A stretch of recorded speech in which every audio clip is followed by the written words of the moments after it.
Duterte! Duterte! Duterte! Duterte! Ano ang sigaw ng mga mamamayang Pilipino? Duterte!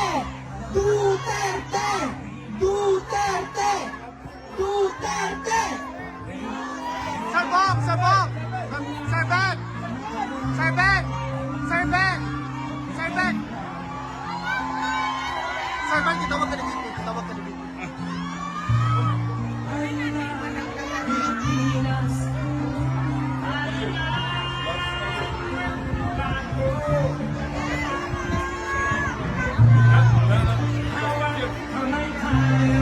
Saman pa.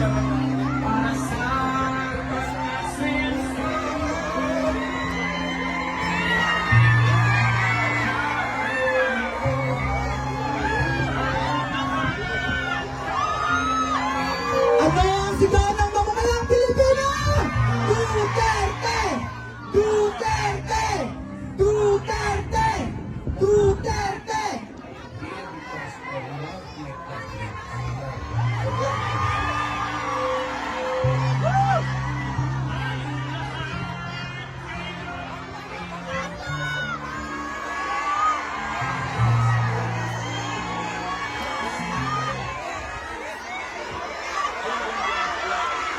Ulit! Ulit!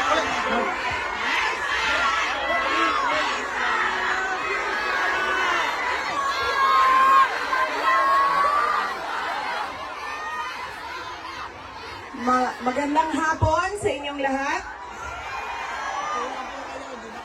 Unahin po muna natin ang ating pagpapasalamat sa Diyos dahil sa magandang araw na ito at sa safe na pagbiyahe ninyong lahat papunta dito sa The Hague, Netherlands. At syempre, dahil bumiyahe kayo papunta dito, ay mag-ingat kayo sa biyahe ninyo pauwi lahat sa inyong mga tirahan mamayang hapon.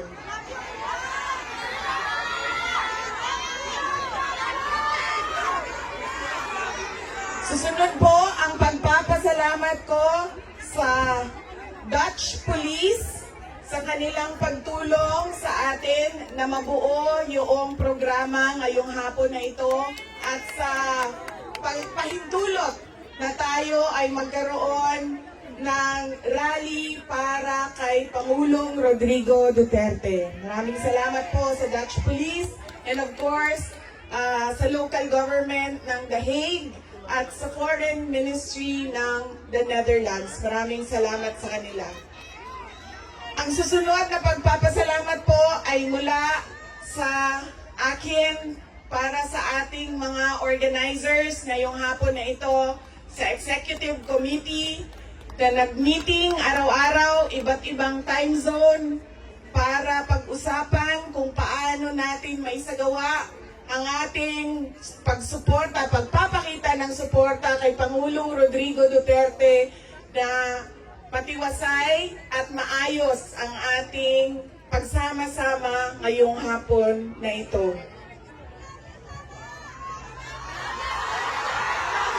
Duterte!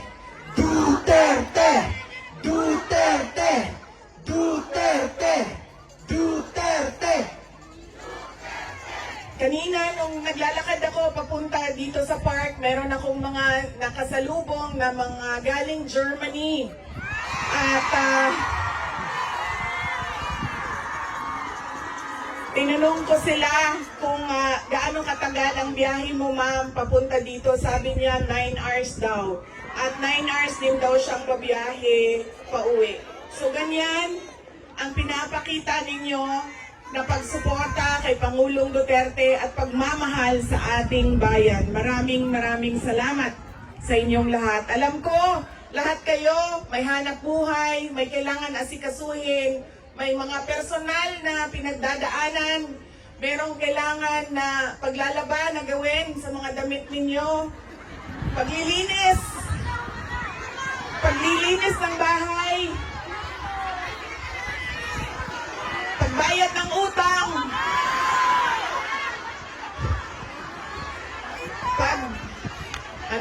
pagtawag sa inyong mga mahal sa buhay doon sa Pilipinas, ay nandito kayo ngayong hapon na ito at ibinigay ninyo ang oras ninyo at panahon ninyo para mapag-usapan natin ang estado ng ating mahal na bayang Pilipinas.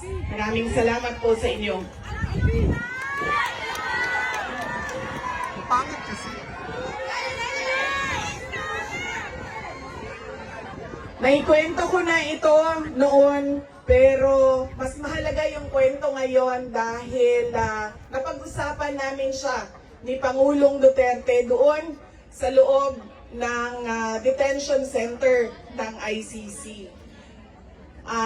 Noong ako ay bata pa, lagi sinasabi ng hindi niya yung generation ng tatay ko, 1940s, 1950s, 1960s, hindi sila yung mga magulang na tulad ngayon sa ating, na ini-explain natin sa ating mga anak kung bakit natin ginagawa ang mga bagay-bagay. Lagi dapat may explanation. Sa kanilang henerasyon ay diretso ka lang pagsasabihan or pagalitan. Ganun yung generation nila. Nung ako ay lumalaki, lagi niya sinasabi sa akin, hindi ka tao sa paningin ko kung hindi ka doktor o abogado. Lagi niya yang paulit-ulit habang ako ay lumalaki. Lagi niya yang sinasabi, pag hindi ka natapos ng pag-aaral mo, magiging abo ka dyan sa gilid ng daan. He always emphasized that you mean nothing to the world if you do not finish your education. That was his, that is my greatest gratitude to my father. The emphasis he gave in education. Wala namang problema sa akin yun nung ako ay lumalaki dahil gusto ko din naman talaga maging doktor. Kaya on that point, pareho kami ng, hindi ako yung pinipilit ng mga magulang na magdoktor ka kahit ayaw. So walang naging problema sa amin doon. Pero nung hindi man naging successful yung aking pagpasok sa medisina, ay lumipat ako sa pagiging abogado dahil binigyan din naman ako ng option ng aking tatay na pwede ang abogado. Yun lang ang katanggap-tanggap sa kanya, maging abogado o maging doktor. Noong nakapag-usap kami, noong isang araw, sabi niya sa akin, naging forceful ba ako, mapilit ba ako sa pagsabi ko sa iyo na maging abogado ka? Sabi ko, oo. Sinasabihan mo ako, pinapagalitan mo ako. Lagi. Kinento ko sa kanya na isang beses, bihira akong umiyak. Pero isang beses, dahil nalaman ko na hindi ako makakatuloy sa 4th year law school dahil meron akong isang bagsak na subject. Wala akong ibang masabihan nung sakit na nararamdaman ko. Kasi pakiramdam ko, yung tatay ko lang din, makakaintindi sa akin dahil dumaan din siya ng law school. So tinawagan ko siya. Hindi ako makapagsalita. Iyak lang ako ng iyak. Humahagulgul ako sa iyak na sinasabi niya, hello, hello, hello, nasaan ka? Nasaan ka? Yun lang ang sinasabi niya, nakidnap ka ba? Nakidnap ka? Tapos iyak lang ako ng iyak. Tapos dalawa lang ang tanong niya na paulit-ulit, nakidnap ka ba o buntis ka ba? At that point na paulit-ulit na niyang tinatanong kung buntis ba ako, sabi ko na sa kanya, pa, hindi ka man siguro umiiyak ang babaeng buntis. Siguro happy siya, no, na buntis siya. Sabi ko, nahihirapan ako sa isang subject ko and pakiramdam ko, sasabit ako dito. Tapos ang sagot lang niya sa akin ay, sabi niya, yun lang pala eh, bakit mo ko tinatawagan, mag-aral ka na. ganon ka tigas yung kanyang paninindigan, paniniwala at pagpipilit na ipursige ko ang aking edukasyon. Wala nang, wag ka na umiyak, mag-aral ka, madali lang yan, lumabas ka muna, magkape ka, wala. Sinabi lang niya sa akin, yun lang pala. Ibaba mo na yung telepono at bumalik ka na sa pag-aaral mo. Kaya noong ako ay naging abogado, yun din yon ang sinasabi ng kaibigan ng tatay ko sa akin na nakita niya ang tatay ko sobrang saya. Yung araw na yun na nalaman niya na naging abogado ako, yun yung sobrang saya niya. At sinabi sa akin ng kaibigan ng tatay ko, sabi niya, hindi mo maiintindihan kaming mga tatay na kaming mga abogado pag nagkaroon kami ng anak na abogado. Ganun, iba yung saya namin kapag nakikita namin na meron na kaming anak na abogado. Sabi niya sa akin doon, sabi niya, pinilit ba kita? Sabi ko, hindi lang pilit. Sinigawan mo ako at pinaiyak mo ako ng madaming beses dahil sa edukasyon at sa pag-aaral. At sabi niya, di buti na lang dahil meron akong abogado ngayon na anak na inutos-utusan ko dyan. Kausapin niyang mga huwes dyan. At ngumiti siya. He smiled. And it seemed to me that it was a comfort to him that he had a daughter who is a lawyer. In fact, sabi niya,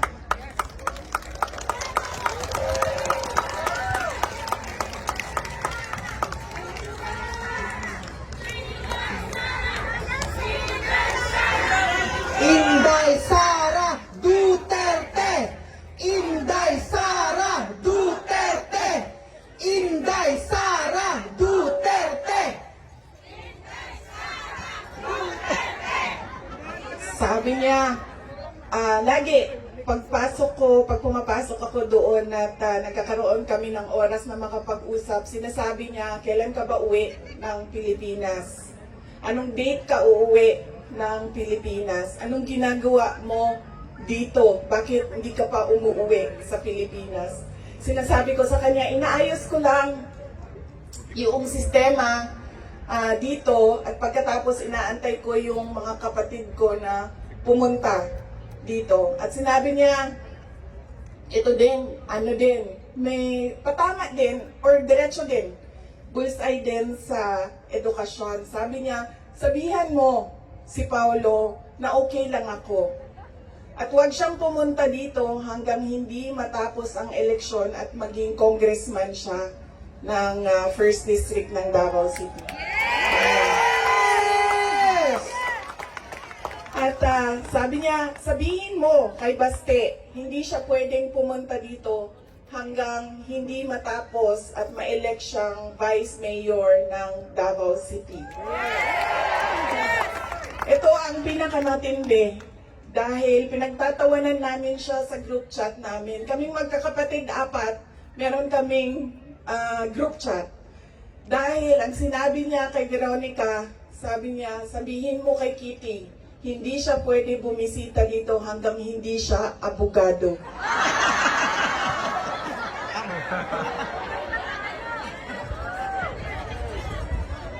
Sabi ni Kitty, grabe ang overacting ni Papa. So, ibig sabihin ba, mga 5 years. She has 5 years until she becomes a lawyer. Na meron pa akong 5 taon na bago ako makabisita. Ganon siya kahit na nandun siya sa loob, ang kanyang iniisip, unang-una, yung mga kapatid ko na kailangan magtrabaho para sa syudad ng Davao, yung kapatid ko na kailangan mag-aral. Yun pa rin ang iniisip niya. At kapag tinanong mo siya, pa, ano ba ang kailangan mo dito sa loob? Ang sinasabi lang niya, mga, alam mo yun, mga bagay na shaving cream, Necessity. Coke Zero,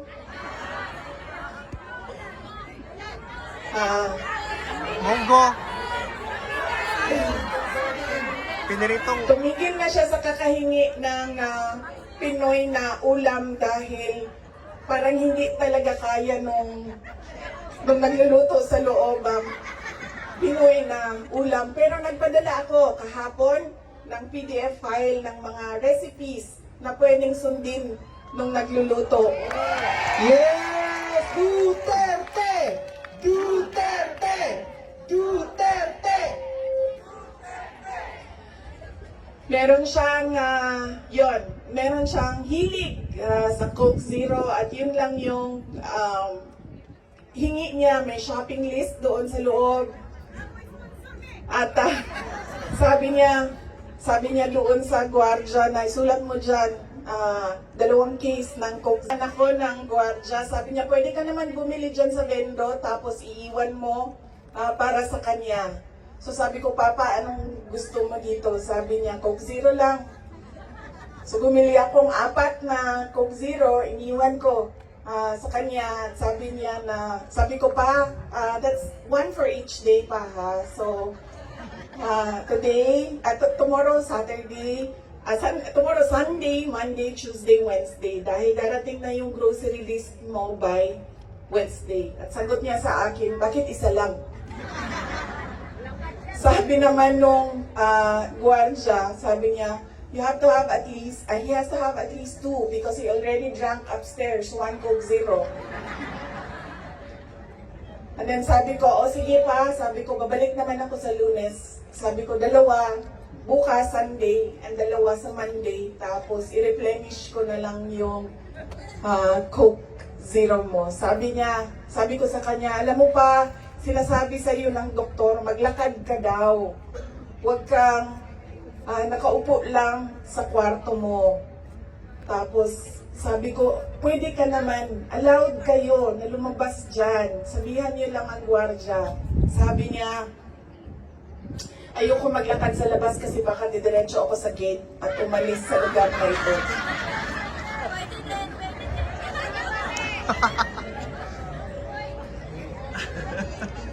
Nagkakaroon na rin siya ng mga kaibigan, yung mga tao doon sa loob ay nagiging kaibigan na niya.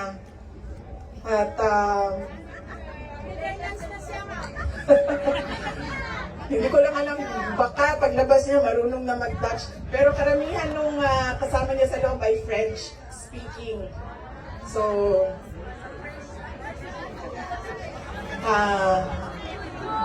baka paglabas niya, no, hindi na kayo kay kamao magbinisaya, tingala tama. Voulez-vous coucher avec moi? Tingala na. Whatever that means. So, on that point, he is okay. Okay naman siya.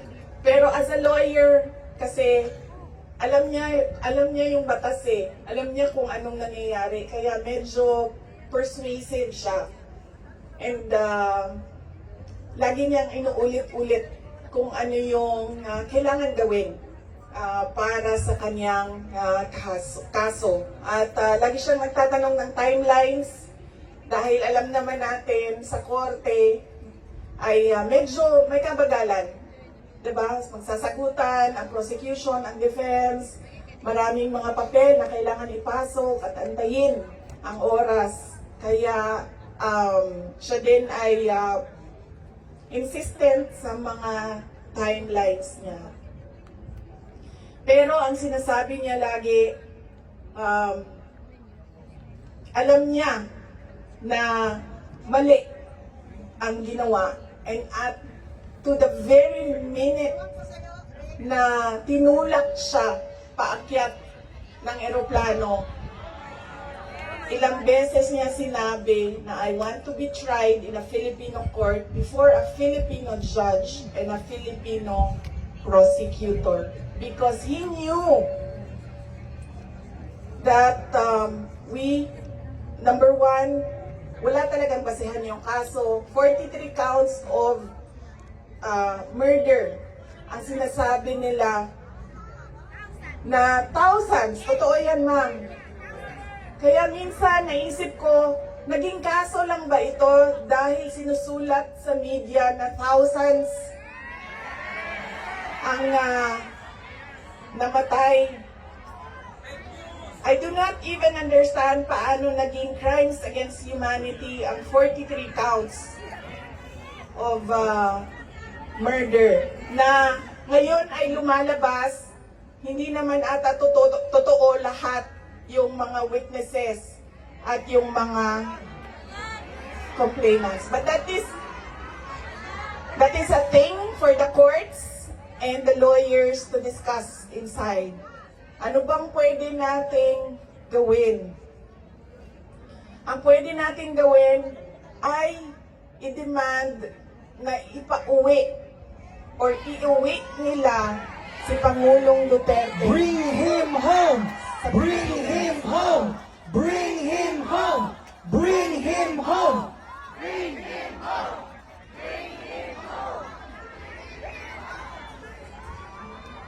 Dahil yun din ang gusto niya.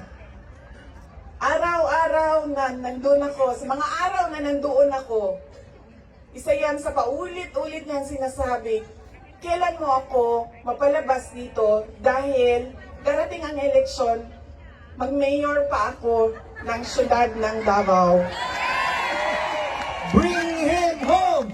Bring him home! Bring him home!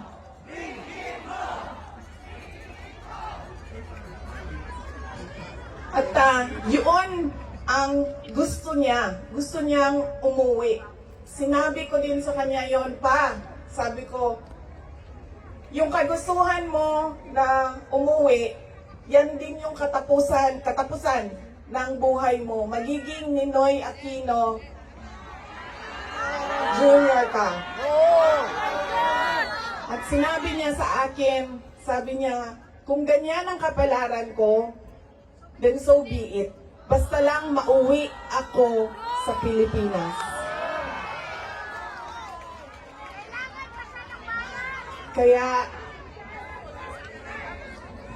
meron man ako worry para sa kanyang safety and security, pero lagi niyang inuulit-ulit talaga, ibalik niyo ako sa Pilipinas.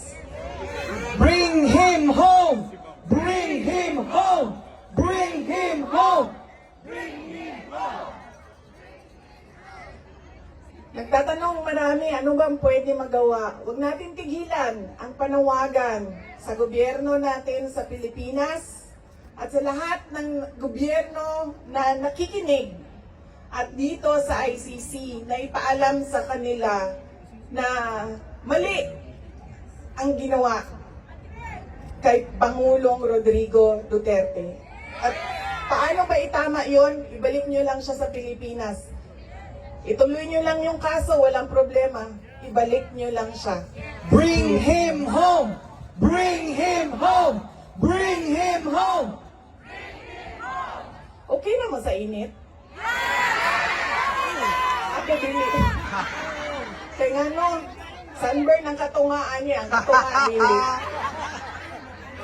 Okay lang.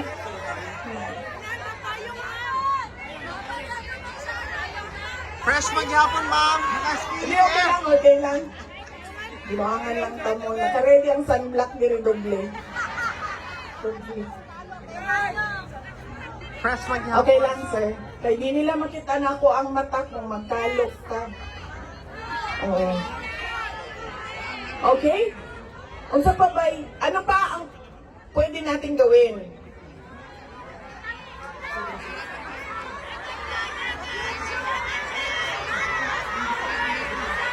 Vicky, just tell us what to do. We will follow you. Marcos resign! Marcos resign! Marcos resign! Marcos resign! Marcos resign! Kayo nagsabi niyan, hindi ako ha. Bukas, suspended na kayo kayong lahat. Nakulong na kayong lahat sa sedition. At kayo, ayun, hindi na kayo makakauwi dahil kinulong na kayo dyan sa...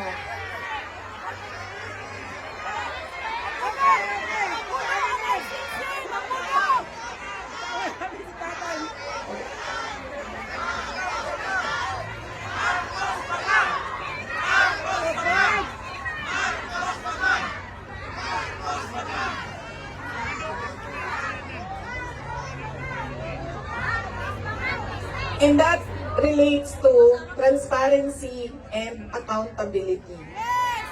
Alam niyo kasi, ang pagiging Pangulo, dapat nasa tamang pag-iisip ka. Kapag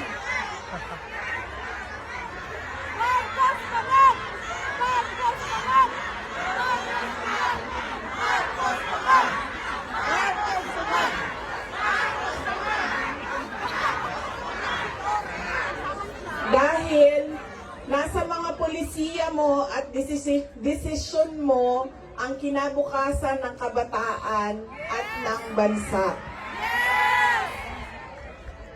Kaya yung pagsasabi na hindi mahalaga ang drug test sa aking kapasidad at abilidad na mamuno is tantamount to betrayal of public trust.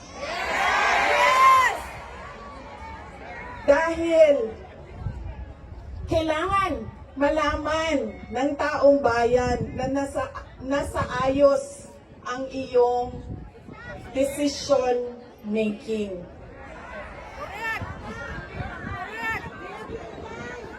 Kaya hindi lang naman natin pwede sabihin, Marcos, resign. Bakit ba kailangan resign? Dahil hindi mo pinapakita sa taong bayan na maayos kang mag-isip at kaya mo ang mamuno.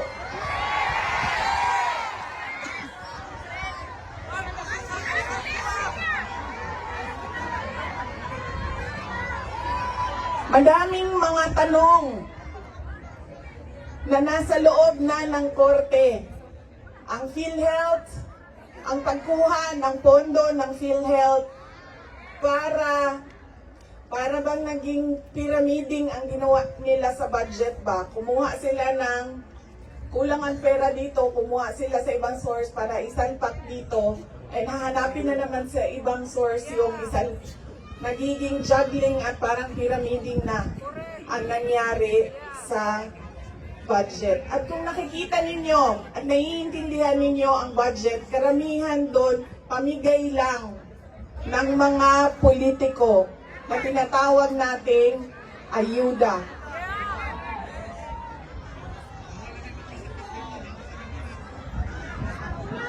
Tumakbo kami sa plataforma ng unity at continuity.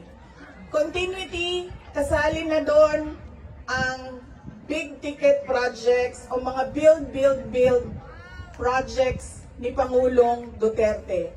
Pero wala kayong nakikita ngayon na development projects. Dahil lahat yon ay nakatago sa mga proyekto na pamigay o nandoon lang sa bulsa ng kontraktor at ng politiko na gumawa kuno ng project.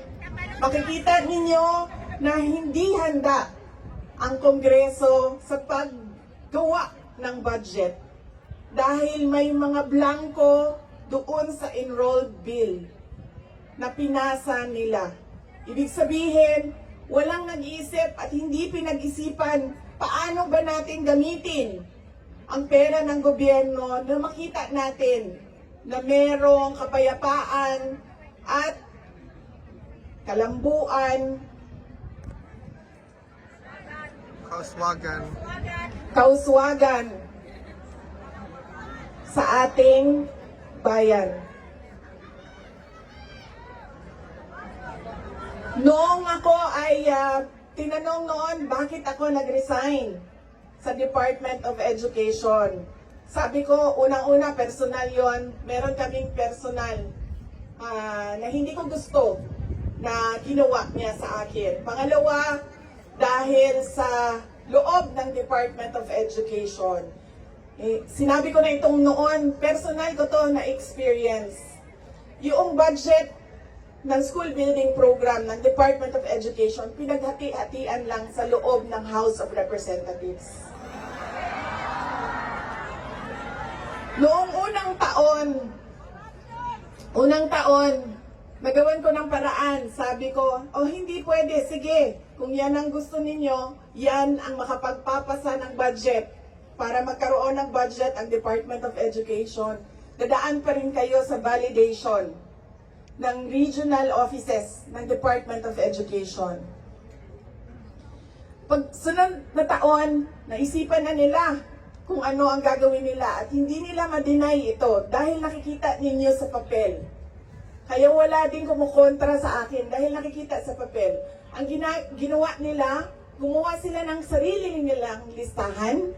Doon nakikita mo, pinaghati-hatian nila ang school building program at inattach nila sa General Appropriations Bill na sinabmit nila sa Senado. Sinabi namin sa mga senators, nakita nyo ba kung anong ginawa? Sabi nila, oo, nakita namin kung anong ginawa ng House of Representatives. Sabi ko, please, hindi natin masasolve ang problema ng school building program kung ganito lagi ang nangyayari sa budget ng new construction. Meron pang ibang problema sa loob ng budget. Sinubukan ng mga senators na tanungin, pasagutin, sumasagot, yes, pero pagdating sa BICAM, anong nangyari? Wala namang totoong BICAM kung saan pinag-uusapan ang paggamit ng pera. Ang desisyon lang na nandun ay kay Zaldico, nung panahon ko, kay Zaldico at kay Martin Romualdez. At diretsong pinapapirma sa malamang tao na hindi nagbasa o hindi binasa ang buong budget. Kaya walang nakakita o hindi nila nakita dahil hindi naman binasa na may blanco doon at pwedeng lagyan ng kahit anong amount yung mga blanco sa budget. Madaming katanungan, madami ang problema ng bayan. Kaya lagi ko sinasabi, hindi kami ang problema ng bayan. Ang problema ng bayan ay ang governance mismo ng Pilipinas. Yan ang problema ng bayan. At dahil may problema sa gobyerno, ay tuloy-tuloy ang kahirapan doon sa ating bayan. Nakikita nyo yan dahil dumadami ang nakikipagsapalaran sa ibang bansa. Dahil sa kawalan ng oportunidad doon sa ating bayan.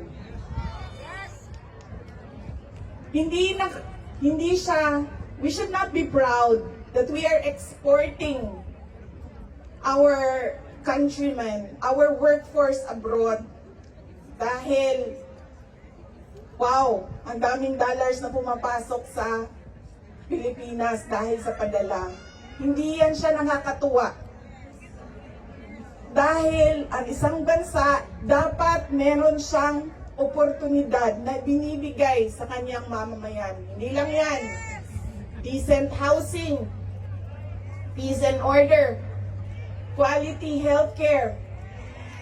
Nakikita nyo yan dito sa mga bansa kung nasaan kayo. At kaya kayo nandito dahil hindi niyo yan nakikita doon.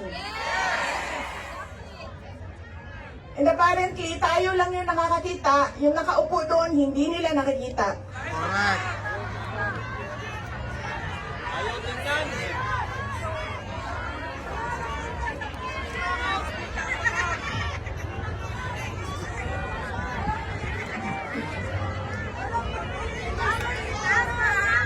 Alam nyo, madami sa mga kaibigan ko, galing ako sa middle class na family.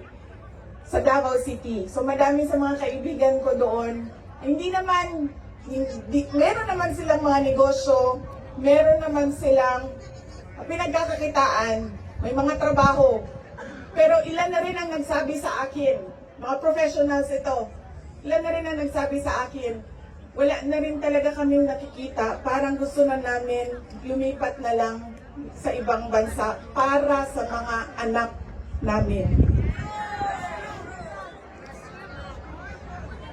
Kaya sinasabi ko lagi yung nagsasabi sa akin, tumakbo ka sa 2028. I don't think we will have a country by 2028.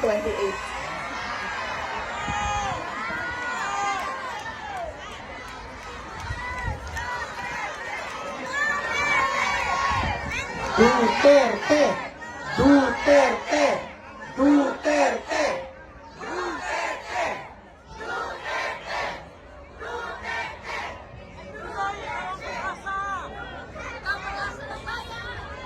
Kaya dapat natin i-exact ang responsibility dyan sa gobyerno na ibigay nila kung ano yung karapat-dapat para sa ating bayan. Dahil kung meron man ang okay sa kanila na pumunta sa ibang bayan, meron ding mga tulad namin na ayaw namin kahit anong mangyari umalis sa Pilipinas. Dahil gusto namin doon magpamilya, doon palakihin ang aming mga anak. Kaya dapat meron tayong nakikita kung ano yung dapat para sa isang bayan. At alam niyo yon kasi nakikita niyo yan. Kasi nakaikot na kayo sa iba't ibang bansa.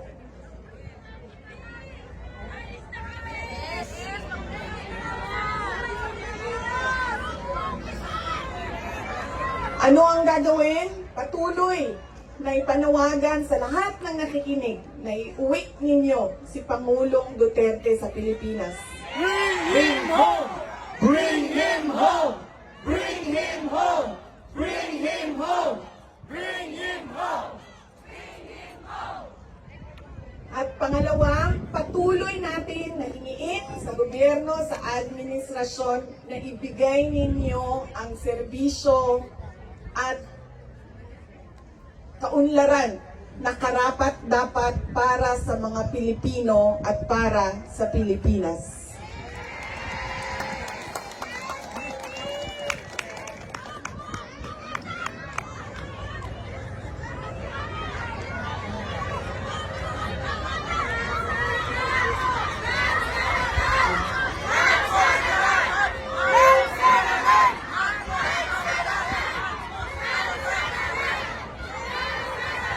Sa kagahi, sa ako ang bantak din ni Mami, naging ko karan. Nagpugong yan ko nga, manili ko mahulog.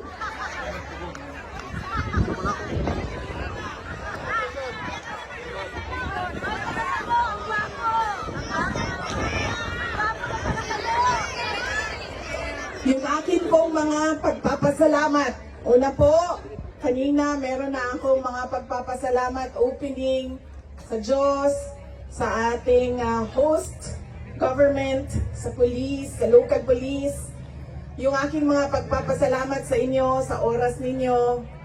Ang aking mga pagpapasalamat sa inyong patuloy na suporta sa aking opisina, ang Office of the Vice President.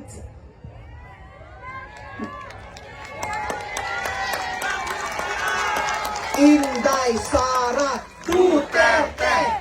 Inday Sara Duterte! Inday Sara Duterte! Inday Sara.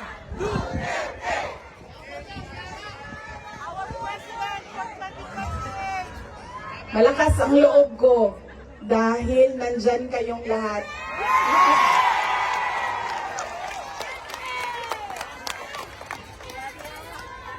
Kanina noong papasok ako dito, marami ang nagsabi, be strong, be courageous.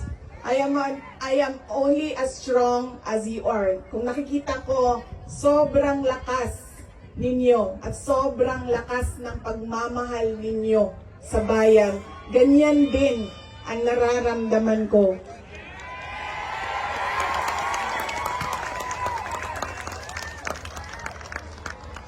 Ang pagpapasalamat ng aming pamilya, ang pamilya Duterte, dako kaayo mi og utang ang kabubuton kaninyong tanan. Sa higayon nga gihatag ninyo kanamo na makaserbisyo sa ato ang nasod. Napakalaki ng utang na loob namin sa inyong lahat sa pagkakataon na ibinibigay ninyo sa amin na makapaglingkod sa bayan. Maraming salamat po sa inyo, mga kababayan namin. Vice pa yan, VP.